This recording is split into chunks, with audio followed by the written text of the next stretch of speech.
நாம் தமிழர் கட்சியின் சீமான் காரைக்குடியில் போட்டி போட போகிறாராம்.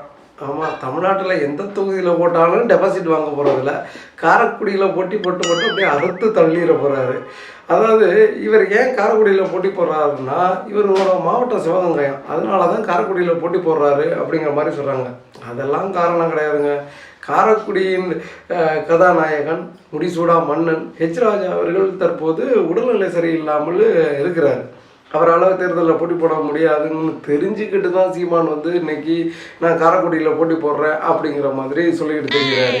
ஸோ ராஜா இல்லாததுனால ஒரு ராஜா என்கிற மாவீரன் தேர்தலை கண்டு அஞ்சாத, எத்தனை தோல்வி வந்தாலும் கண்டு அஞ்சாத ராஜா போட்டியிடாததுனால தான் இன்னைக்கு சீமான் போட்டி போடுறதுக்கு துணிஞ்சிருக்கிறாரு.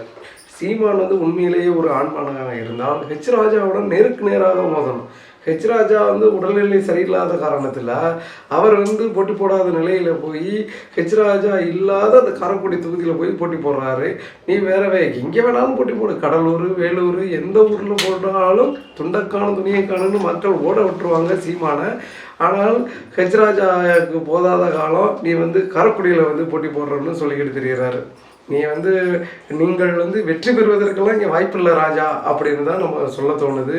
அது மட்டும் இல்லாமல் ஒருவேளை ராஜா அவர்களுக்கு உடல்நிலையெல்லாம் சரியாயிருச்சுன்னு வச்சுங்களேன், சீமான் இந்த மாதிரி போட்டி போடுறது மாதிரி போட்டி போட்டுட்டு நான் போட்டியிலேருந்து விளைகிறது பெட்டி கொடுத்தா நான் விளைவிக்கிறேன்னு சொல்லி விலகினாலும் விளையிடுவார் சீமான். ஏன்னா நிறைய இடத்துல இந்த நாம் தமிழர் கட்சிக்காரர்கள் என்ன பண்ணுறாங்கன்னா, போட்டி போடுறது மாதிரி போட்டி போட்டுக்கிட்டு எதிர்கட்சி வேட்பாளர்கள்ட்ட காசு வாங்கிக்கிட்டு போட்டியிலேருந்து விளைவிக்கிறது, இல்லாவிட்டால் பிரச்சாரமே பண்ணுறது கிடையாது. பிரச்சாரம் பண்ணாலும் மந்தமாக பண்ணுவது.